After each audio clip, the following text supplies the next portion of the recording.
So we've often heard quotes of the mother like, to smile at an enemy is to disarm him, or a smile acts upon difficulties like the sun upon cloud, it disperses them.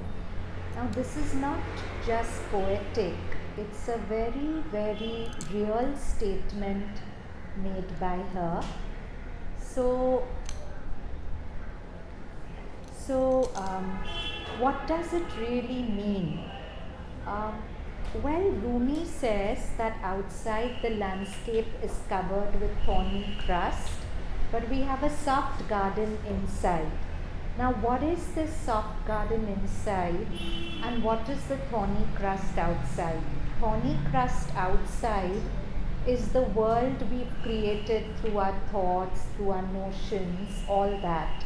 You know, this thought that this one's out to harm me, this will lead to this. That whole world we've created is the thorny crust.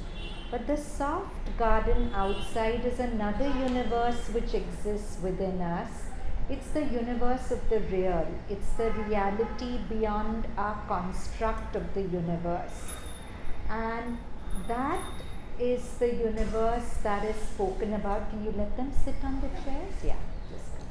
That is the universe that Krishna has really spoken about in his Gita, where he's assuring all of us that finally he is the mover of everything, that there's nobody else, that we have an illusion of control, but that is simply an illusion.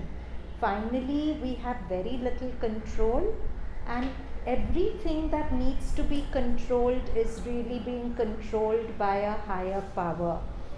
Now, all our stress is caused because of a lack of control, right? Think about it. Is there a single stress in your life which doesn't have its roots in, I want this outcome, what if I don't get it? And I want to control the world and situation so that I get that outcome. And the possibility of not getting that outcome frightens me. It creates stress in me, isn't it? But that is the universe we've created for ourselves. But the other universe, which we can have access to, the universe of the Gita, there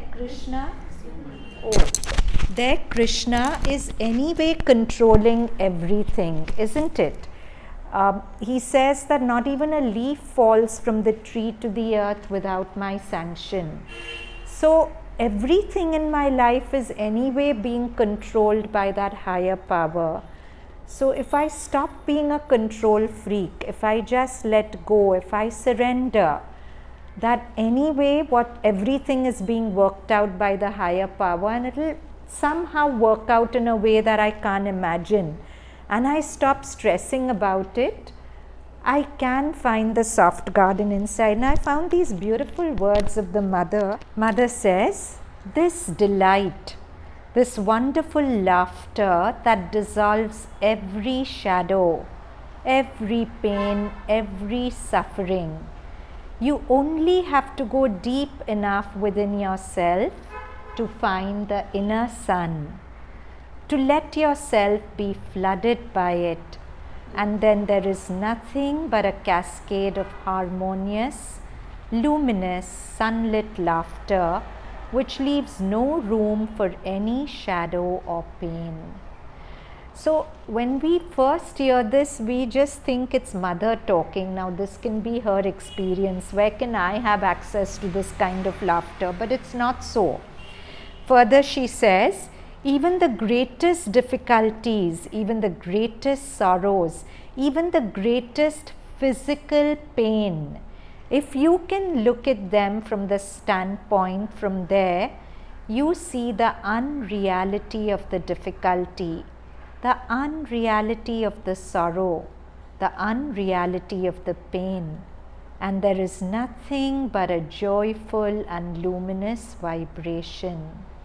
In fact, this is the most powerful way of dissolving difficulties, overcoming sorrows, and removing pain. So what is this that she's talking about? What is the most powerful way of removing difficulties, pain and sorrow? What is she really speaking of? She's saying that, as I said, one is the universe on the surface, woven with our thoughts, our concepts. Freya, you can come here if you need a backrest. Where we constantly feel we have to struggle to survive, struggle to keep ourselves safe. And we feel we have to control circumstances, otherwise we'll be doomed.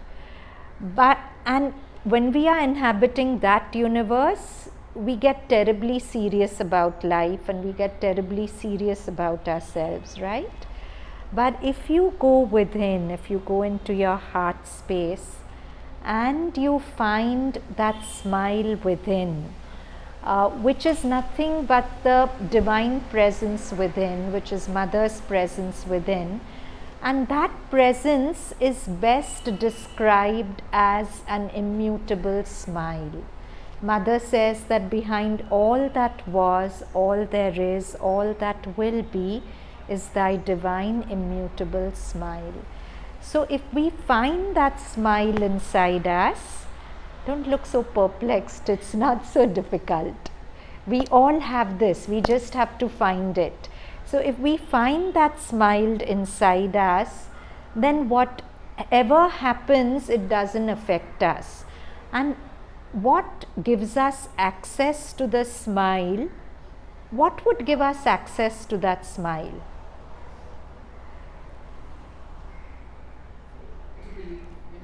Faith, right? See, I discussed this last class also. Sri Aurobindo has given the most mind-blowing definition of faith. He says faith is something that's already there inside you, like an intuition that knows that this whole world is a manifestation of God intelligence. Whole world is good, it's a friendly universe, that everything is being taken care of. All that already exists as a knowing deep down, but it's covered up by the clouds of our thinking. So this universe of joy and faith inside us is covered up by the external universe, which is doubting, which is struggling to get a control it never has. And that's what's most frightening for us. We are always struggling to get a control which constantly slips our grasp. We control this, something else goes amiss, then we start running to control that. And all our life we live in fear and anxiety because we want to control outcomes. But we've lost touch with that faith inside us, which is ever present and smiling. So if you read about stories of the mother, she was always a mother who was laughing and smiling. She never took anything seriously. She, in her later years, when she was doing cellular experiments and she'd get all kinds of physical illnesses, also she'd be laughing at the illnesses. She never took anything seriously, not because she was flippant, but because she was so deep that she knew the truth of things.